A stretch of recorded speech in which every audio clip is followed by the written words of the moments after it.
E aí rapaziada, beleza? Bem-vindo a mais um vídeo do canal Inconfidente Libertário. E bom galera, hoje a gente tá aqui para fazer uma leitura comentada, começar um novo livro. Eu vou ter que quebrar aquele paradigma que eu tinha feito de começar de livros mais pequenos pros maiores, porque agora eu tô fazendo um curso de formação fraguista, então eu vou ser obrigado a ler alguns livros aí um pouco grandes, tipo Manifesto Libertário ou Democracia, o Deus que Falhou, que são livros de mais de 300 páginas. O Manifesto Libertário tem quase 500, se eu não me engano. E o primeiro livro que eu vou ter que ler é As 6 Lições de Ludwig von Motherfucking Mises. É um autor bem polêmico, né? Muitos amam, muitos odeiam. Mas enfim, né?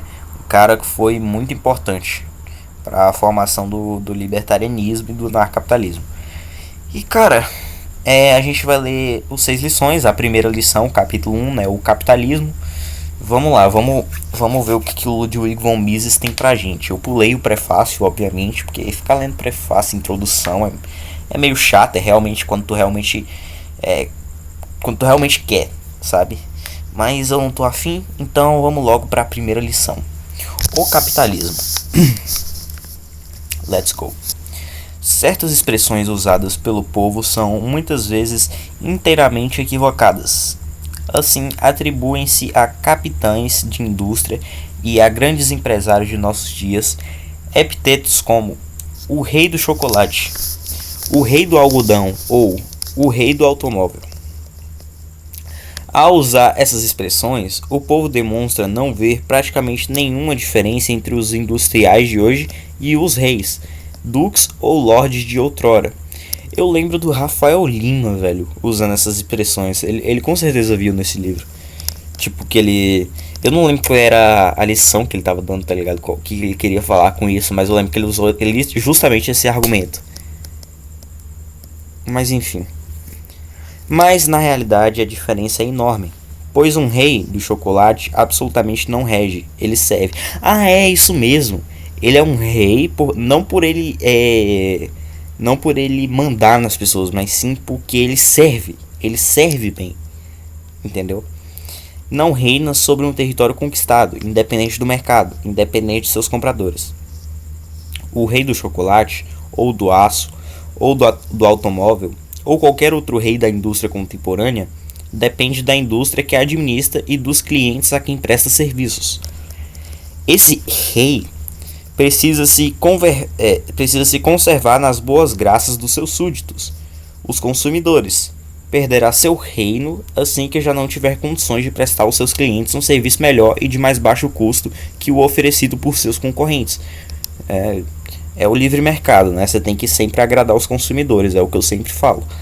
Para lucrar você tem que agradar os consumidores, né? Porque no livre mercado, como eu já falei 1000 vezes, é os consumidores quem mandam.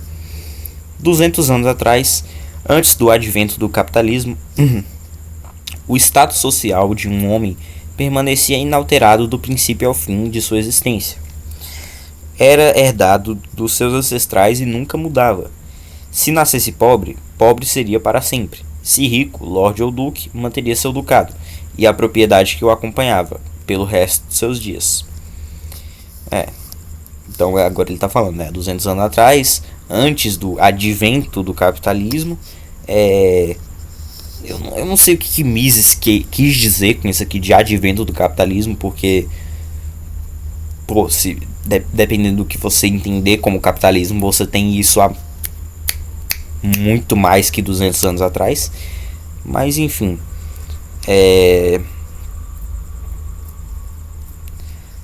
permanecendo alterado principalmente. Assim, ele nascia pobre, ele continuaria pobre para sempre. Se ele nascia rico, ele continuaria rico para sempre.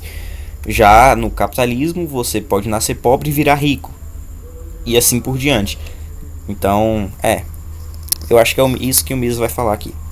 No tocante à manufatura, as primitivas indústrias de beneficiamento da época existiam quase exclusivamente em proveito dos ricos. A grande maioria do povo, 90% ou mais da população europeia, trabalhava na terra e não tinha contato com as indústrias de beneficiamento voltadas para a cidade. Esse rígido sistema da sociedade feudal imperou por muitos séculos nas mais desenvolvidas regiões da Europa. Contudo, a população rural se expandiu e passou a haver um excesso de gente no campo. Os membros dessa população excedente, sem terras herdadas ou bens, careciam de ocupação. Também não lhes era possível trabalhar nas indústrias de beneficiamento, cujo acesso lhes era vedado pelos reis das cidades. O número desses párias crescia incessantemente, sem que todavia ninguém soubesse o que fazer com eles. Eram, no pleno sentido da palavra, proletários. E ao governo só restava interná-los em asilos ou casas de correção. Em algumas regiões da Europa, sobretudo nos Países Baixos e na Inglaterra, essa população tornou-se tão numerosa que no século XVIII, 18, constituía uma verdadeira ameaça à preservação do sistema social vigente. Século XVIII, que é 1700, né? Isso. Hoje, ao discutir questões análogas em lugares como a Índia ou outros países em desenvolvimento, não devemos esquecer que, na Inglaterra do século XVIII, as condições eram muito piores. Naquele tempo, a Inglaterra tinha uma população de 6 ou 7 milhões de habitantes, do quais mais de 1 milhão, provavelmente 2, não passavam de indigentes a quem o sistema social em vigor nada proporcionava. As medidas a tomar com relação a esses deserdados constituíam um dos maiores problemas da Inglaterra. Outro sério problema era a falta de matérias-primas. Os ingleses eram obrigados a enfrentar a seguinte questão: que faremos no futuro quando nossas florestas já não nos derem a madeira de que necessitamos para nossas indústrias e para aquecer nossas casas? Para as classes governantes, era uma situação desesperadora. Os estadistas não sabiam o que fazer e as autoridades em geral não tinham qualquer ideia sobre como melhorar as condições. Foi dessa grave situação social que emergiam os começos do capitalismo moderno. Dentre aqueles párias, aqueles miseráveis, surgiam pessoas que tentaram organizar grupos para estabelecer pequenos negócios capazes de produzir alguma coisa. Foi uma inovação. Esses inovadores não produziam artigos caros, acessíveis apenas às classes mais altas. Produziam bens mais baratos que pudessem satisfazer as necessidades de todos. E foi essa a origem do capitalismo, tal como hoje funciona. Foi o começo da produção em massa, princípio básico da indústria capitalista. Enquanto as antigas indústrias de beneficiamento funcionavam a serviço da gente abastada na cidade, existindo quase que exclusivamente para corresponder às demandas dessas classes privilegiadas. As novas indústrias capitalistas começaram a produzir artigos acessíveis a toda a população. Era a produção em massa para satisfazer as necessidades das massas. Então, você começou a ter na Inglaterra aqueles que produzissem não bens e artigos caros só para a classe mais alta, mas também bens e artigos mais baratos que todo mundo pudesse ter acesso, e foi assim que teve o surgimento do capitalismo, segundo o von Mises.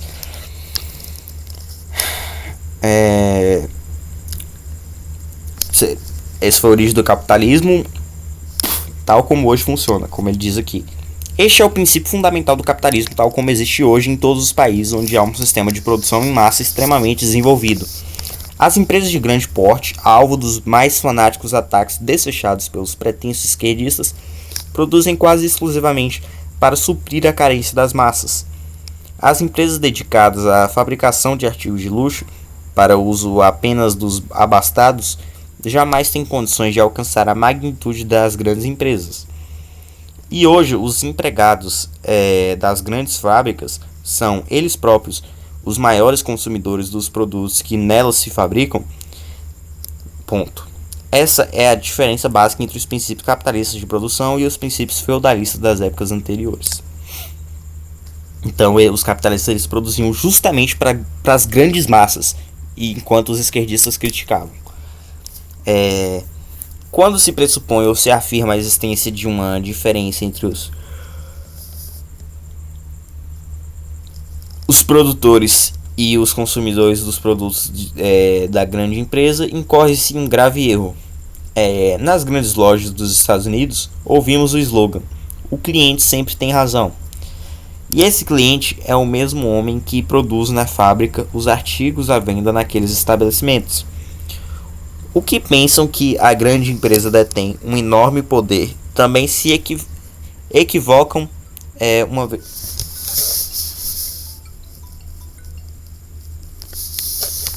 Calma aí.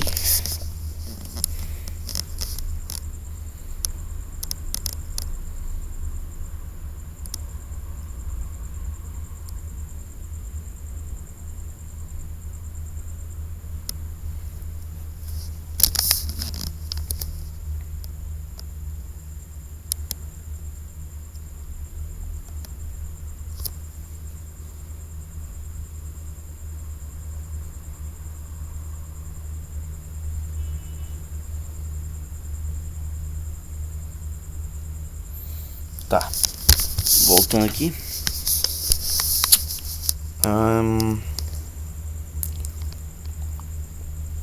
A mais poderosa empresa perderia seu poder e sua influência se perdesse seus clientes, né? Obviamente. Há 50 ou 60 anos, era voz corrente em quase todos os países capitalistas que as companhias de estradas de ferro eram por demais grandes e poderosas, sendo monopolistas, tornava impossível a concorrência.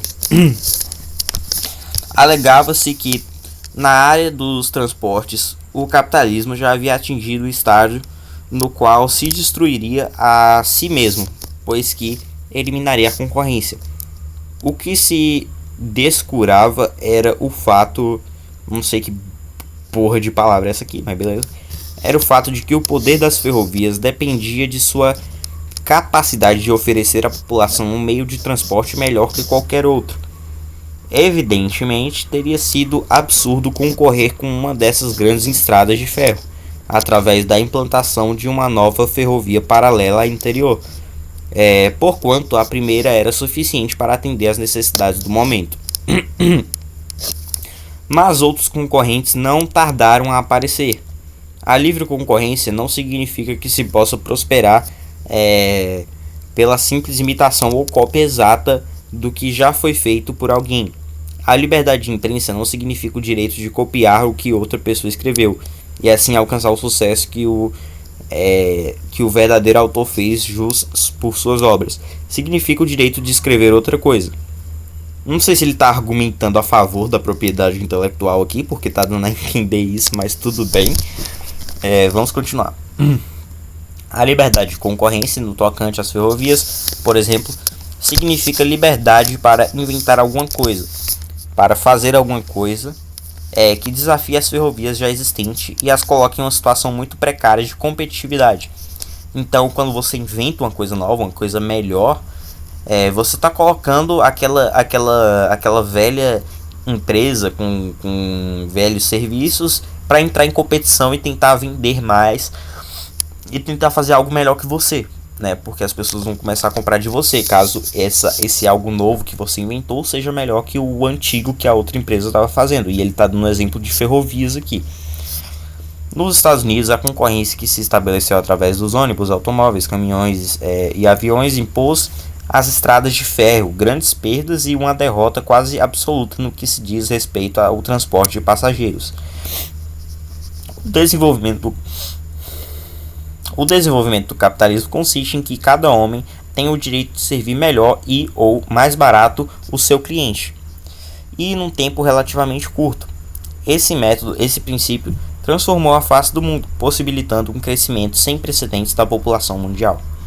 Na Inglaterra do século XVIII, o território só podia dar sustento a 6 milhões de pessoas, num baixíssimo padrão de vida. Hoje, mais de 50 milhões de pessoas aí desfrutam de um padrão de vida que chega a ser superior ao que desfrutavam os ricos do século XVIII. É aquele. Tem esse argumento também, né? Tipo, não é um argumento, na verdade, é uma afirmação de que, tipo, o capitalismo ele deu certo porque hoje em dia uma pessoa de classe média vivia melhor que um rei antigamente. E é verdade, né? Mas eu não acho um argumento tão bom, mas tudo bem, né? É um argumento. E o padrão de vida na Inglaterra de hoje seria provavelmente mais alto ainda, se não tivessem os ingleses dissipado boa parte da sua energia no que, sob diversos pontos de vista, não foram mais que aventuras políticas e militares evitáveis. Estes são os fatos acerca do capitalismo.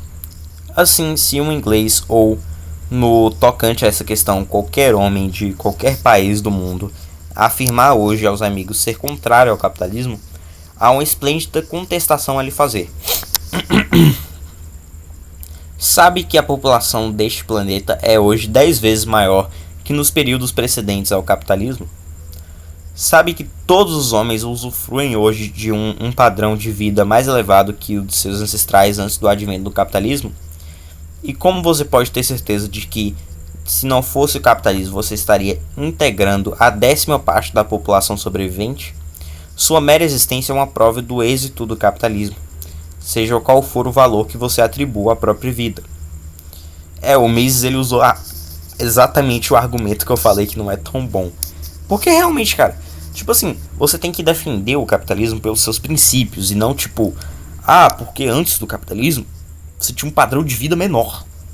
E o capitalismo ele aumentou o padrão de vida. É um argumento também. É um argumento. Sabe? Mas tipo assim, tem outros melhores. Não obstante todos os seus benefícios, o capitalismo foi furiosamente atacado e criticado. É preciso compreender a origem dessa aversão. É de fato que o ódio ao capitalismo nasceu não entre o povo, não entre os próprios trabalhadores, mas em meio à aristocracia fundiária, que é a pequena nobreza da Inglaterra e da Europa continental. Culpavam o capitalismo por algo que não lhes era muito agradável. No início do século XIX, os salários mais altos pagos pelas indústrias aos seus trabalhadores forçaram a aristocracia agrária a pagar salários igualmente altos aos seus trabalhadores agrícolas. A aristocracia atacava a indústria criticando o padrão de vida das massas trabalhadoras. Meu nariz está ruim. Obviamente, do nosso ponto de vista, o padrão de vida dos trabalhadores era extremamente baixo. Mas, se as condições de vida nos primórdios do capitalismo eram absolutamente escandalosas, não era porque as recém-criadas indústrias capitalistas estivessem prejudicando os trabalhadores, as pessoas contratadas pela fábrica já subsistiam antes em condições praticamente subhumanas. É o mesmo argumento histórico, né? Ele tá falando aqueles argumentos históricos de não, antes era pior. Aí ficou melhor por causa disso. Basicamente isso. A velha história, repetida centenas de vezes, de que as fábricas empregavam mulheres e crianças que, antes de trabalharem nessas fábricas, viviam em condições satisfatórias, é um dos maiores embustes da história. As mães que trabalhavam nas fábricas não tinham o que cozinhar, não abandonavam seus lares e suas cozinhas para se dirigir às fábricas, corriam a elas porque não tinham cozinhas e, ainda que as tivessem, não tinham comida para nelas cozinharem. E as crianças não provinham de um ambiente confortável. Estavam famintas e estavam morrendo. E todo o tão falado e indescritível horror do capitalismo primitivo pode ser refutado por uma única estatística. Precisamente nesses anos de expansão do capitalismo na Inglaterra, no chamado período da Revolução Industrial Inglesa, entre 1760 e 1830, a população do país dobrou, o que significa que centenas de milhares de crianças que em outros tempos teriam morrido sobreviveram e cresceram, tornando-se homens e mulheres. Não há dúvida, então, né? Ele deu uma estatística aqui para dizer que criticavam o capitalismo por dar condições subhumanas, mas as crianças que nasceram na época da Revolução Industrial Inglesa, elas cresceram, sobreviveram e cresceram de acordo com a estatística de que a população dobrou. De 1760 a 1830, a população do país dobrou. Não há dúvida de que as condições gerais de vida em épocas anteriores eram muito insatisfatórias. Foi o comércio capitalista que as melhorou. Foram justamente aquelas primeiras fábricas que passaram a suprir, direta ou indiretamente, as necessidades de seus trabalhadores, através da exportação de manufaturados e da importação de alimentos e matérias-primas de outros países. Mais uma vez, os primeiros historiadores do capitalismo falsearam. É difícil usar uma palavra mais branda: a história.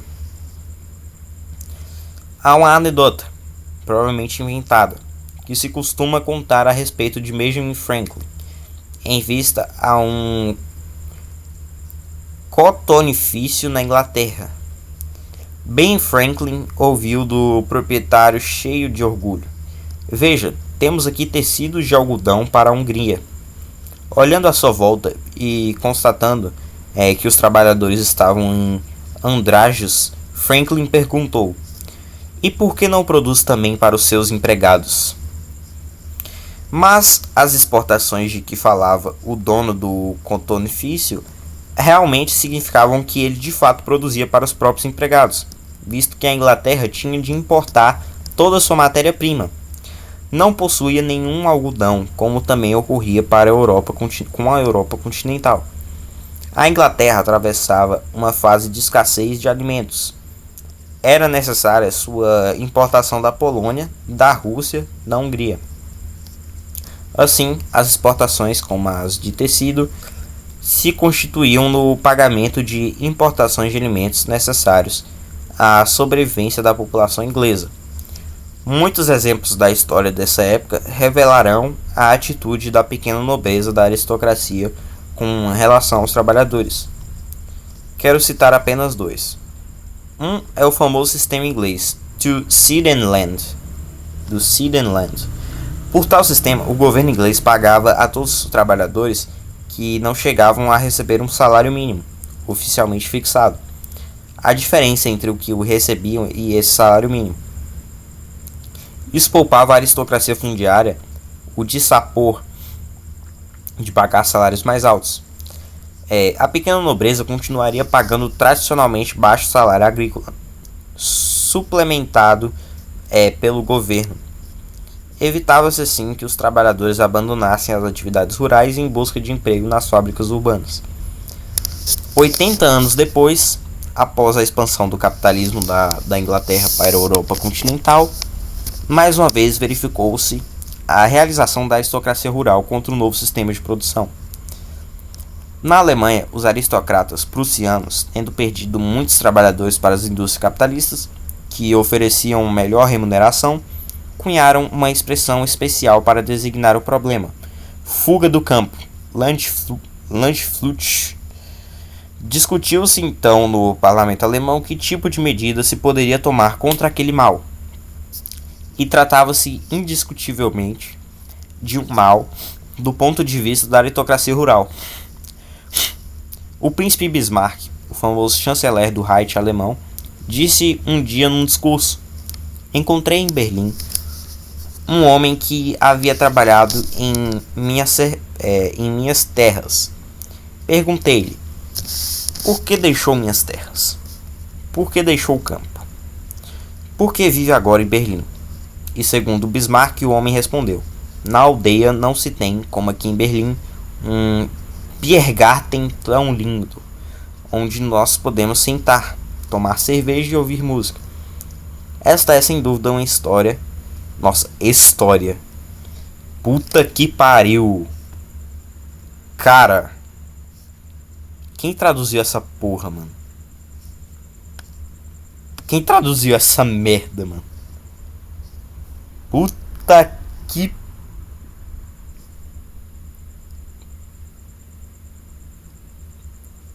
Cara, calma. Página 19. Eu tenho que ver quem que traduziu essa porra. Maria Luísa Borges.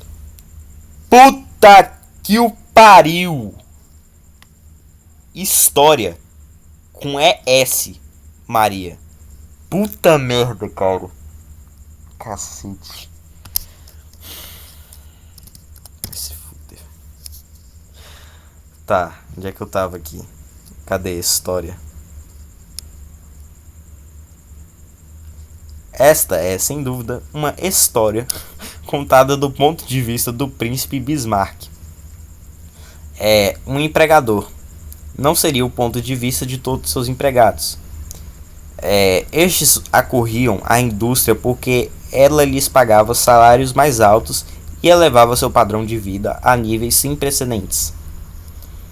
Hoje, nos países capitalistas, há relativamente pouca diferença entre a vida básica das chamadas classes mais altas e das mais baixas.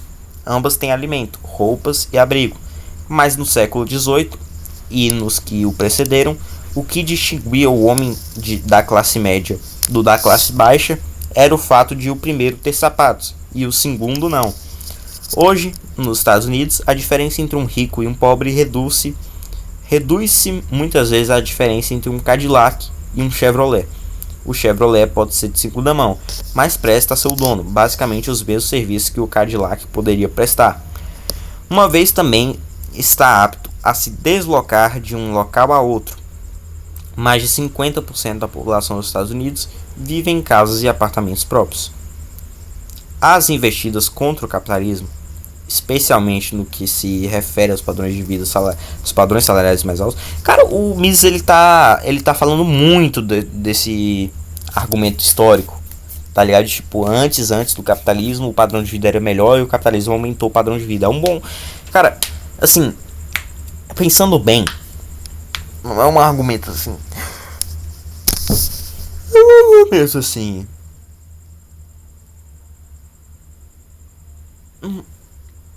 utilitário, né? Que o capitalismo aumentou o padrão de vida, entendeu? Especialmente no que refere aos padrões salariais mais altos, tiveram por origem a falsa suposição de que os salários são, em última análise, pagos por pessoas diferentes daquelas que trabalham nas fábricas. Certamente nada impede que economistas e estudantes de teorias econômicas tracem uma distinção entre trabalhador e consumidor, mas o fato é que todo consumidor tem de ganhar, de uma maneira ou de outra, o dinheiro que gasta, e a imensa maioria dos consumidores é constituída precisamente por aquelas mesmas pessoas que trabalham como empregados nas empresas produtoras dos bens que consomem. No capitalismo, os padrões salariais não são estipulados por pessoas diferentes das que ganham salários. São essas mesmas pessoas que os manipulam.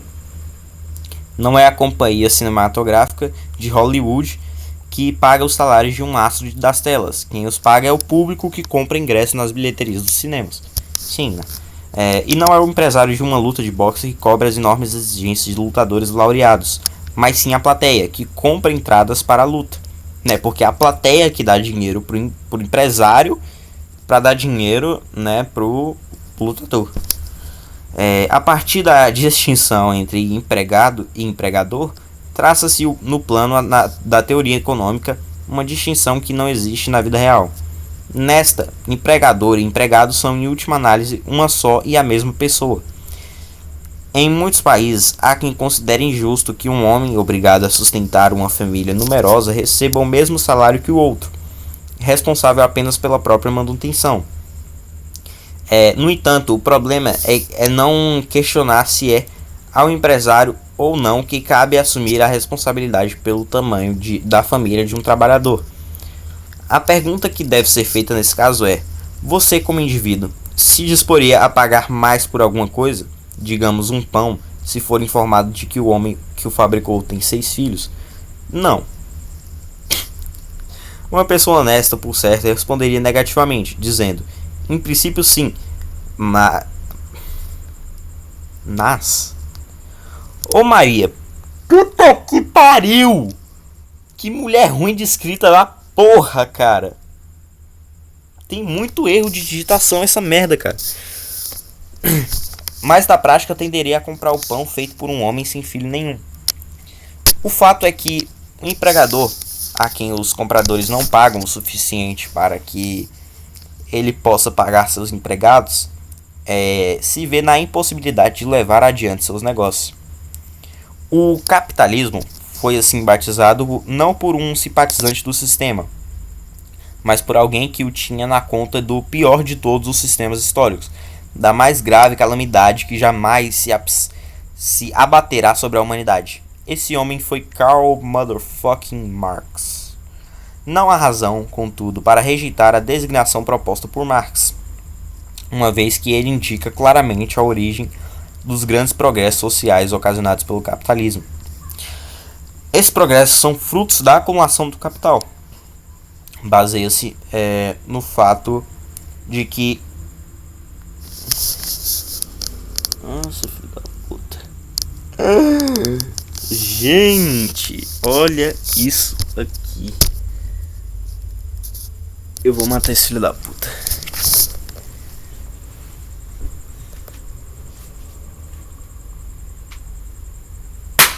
Ah, otário! Otário!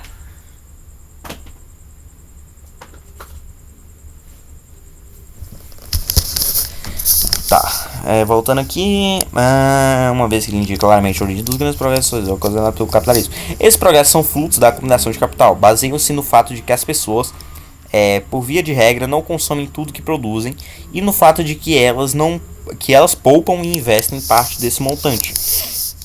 Reina um grande equívoco em torno desse problema. Ao longo dessas 6 palestras, terei a oportunidade de abordar os principais mal-entendidos em voga, relacionados com a acumulação do capital, com o uso do capital e com os benefícios universais auferidos a partir desse uso. Tratarei do capitalismo particularmente em minhas palestras dedicadas ao investimento externo e a esse problema extremamente crítico da política atual, que é a inflação. Eu esqueci de falar, mas esse livro do Mises, ele não é um livro escrito pelo Mises, eram palestras dele que foi transcritas. Mas, enfim, constitui hoje um problema em todas as partes do mundo. O que muitas vezes não se compreende a respeito do capitalismo é o seguinte: poupança significa benefício para todos os que desejam produzir ou receber salários. Quando alguém acumula certa quantidade de dinheiro, $1.000, digamos, e confia esses dólares, em vez de gastá-los a uma empresa de poupança ou a uma companhia de seguros, transfere esse dinheiro para um empresário, um homem de negócios, e o que vai permitir que esse empresário possa expandir suas atividades e investir no projeto, que na véspera ainda era inviável por falta do capital necessário. O que fará então o empresário com o capital recém-obtido? Certamente a primeira coisa que fará, o primeiro uso que dará a esse capital suplementar será a contratação de trabalhadores e a compra de matérias-primas, se ele está buscando lucro, tecnicamente sim, o que promoverá, por sua vez, o surgimento de uma demanda adicional de trabalhadores e matérias-primas, bem como uma tendência à elevação dos salários e dos preços dessas matérias-primas, muito antes que o poupador ou o empresário tenha obtido algum lucro em tudo isso. O trabalhador, o desempregado, o produtor de matérias-primas, o agricultor e o assalariado já estão participando dos benefícios das poupanças adicionais. O que o empresário virá ou não a ganhar com o projeto depende das condições futuras do mercado e de seu talento para prevê-las corretamente. Mas os trabalhadores, assim como os produtores de matéria-prima, oferem as vantagens de imediato. Muito se falou 30 ou 40 anos atrás sobre a política salarial, como a denominável de Henry Ford. Henry Ford foi o criador da marca de carro Ford, né? Uma das maiores façanhas do Sr. Ford consistia em pagar salários mais altos que os oferecidos pelas demais indústrias ou fábricas. Sua política salarial foi descrita como uma invenção. Tem esse negócio do Henry Ford, né? Eu não lembro que série eu vi. Acho que era Os Gigantes da Indústria, alguma coisa assim. Eu acho que é isso o nome da série mesmo, que tinha lá o episódio do Henry Ford. Mas eu acho que quando eu era pequeno, eu acho que com meu pai. Aí, tipo, falou que ele revolucionou, porque, tipo, ele tinha uma técnica específica. Era o bagulho do Fordismo, tá ligado? Enfim. Não se pode, no entanto, dizer que essa nova política inventada seja simplesmente um fruto da liberalidade do Sr. Ford. Um novo ramo industrial, ou uma nova fábrica num ramo já existente, precisa atrair trabalhadores de outros empregos, de outras regiões do país e até de outros países. E não há outra maneira de fazê-lo senão através do pagamento de salários mais altos aos trabalhadores, né? Se você quer que mais trabalhadores venham trabalhar com você, você tem que pagar mais alto. Você tem que pagar mais. E se você quer vender mais também, você tem que ou oferecer uma qualidade melhor ou um preço melhor. Então, tipo, tecnicamente você também teria que abaixar o preço para vender mais. Ou então, tipo, oferecer um produto muito foda. Então você percebe que o livre mercado sempre tende a gerar um maior bem-estar, né? De todos. Tipo assim, é só você pensar, cara, no mercado, quem manda é os consumidores. E tecnicamente os trabalhadores também mandam, porque tipo assim, você trabalha na empresa que vai mais te pagar. Você tem uma competição de empresas e todas elas querem trabalhadores. Alguma empresa vai ter uma escassez de trabalhador. Você vai na empresa que tiver mais escassez de trabalhador porque ela vai pagar um salário maior. E é isso que o Henry Ford fez. Ele pagou um salário maior para vir mais trabalhadores, né, trabalhar na empresa dele. Foi o que ocorreu nos primórdios do capitalismo e é o que ocorre até hoje. Na Grã-Bretanha, quando os fabricantes começaram a produzir artigos de algodão, eles passaram a pagar aos seus trabalhadores mais do que estes ganhavam antes. É verdade que grandes porcentagens desses novos trabalhadores jamais ganharam alguma antes. Estavam então dispostos a aceitar qualquer quantia que lhes fossem oferecidas, mas pouco tempo depois, com a crescente acumulação do capital e a implantação de um número cada vez maior de novas empresas, os salários se elevaram. E, como consequência, houve aquele aumento sem precedentes da população inglesa, a qual já me referi. A rejeitada caracterização depreciativa do capitalismo como sistema destinado a tornar os ricos mais ricos e os pobres mais pobres é equivocada do começo ao fim. Que é o conceito, acho que, de Marx, né? Talvez. A tese de Marx concernente ao advento do capitalismo baseou-se no pressuposto de que os trabalhadores estavam ficando mais pobres, de que o povo estava ficando mais miserável, o que finalmente redundaria na concentração de toda a riqueza de um país em umas poucas mãos, ou mesmo nas de um homem só. Como consequência, as massas trabalhadoras empobrecidas se rebelariam e expropriariam os bens dos opulentos proprietários. Mas no caso, né, não era isso que estava acontecendo, e sim um aumento. Só que, tipo, naquela época ainda estava baixo, mas você já tinha um aumento. Depois só foi crescendo a qualidade de vida com o mercado. Mas antes você não tinha nada. Tipo, você era literalmente uma miséria. Aí, tipo, você foi da miséria pro ruim. Já tá melhor. Só que pro Marx, tipo, óbvio que aquilo era ruim, mas tipo, você já tinha uma melhora. Mas falando, não, o capitalismo deixa os pobres mais pobres e os ricos mais ricos. Então, tipo, você tinha uma condição de trabalho ruim, você tinha.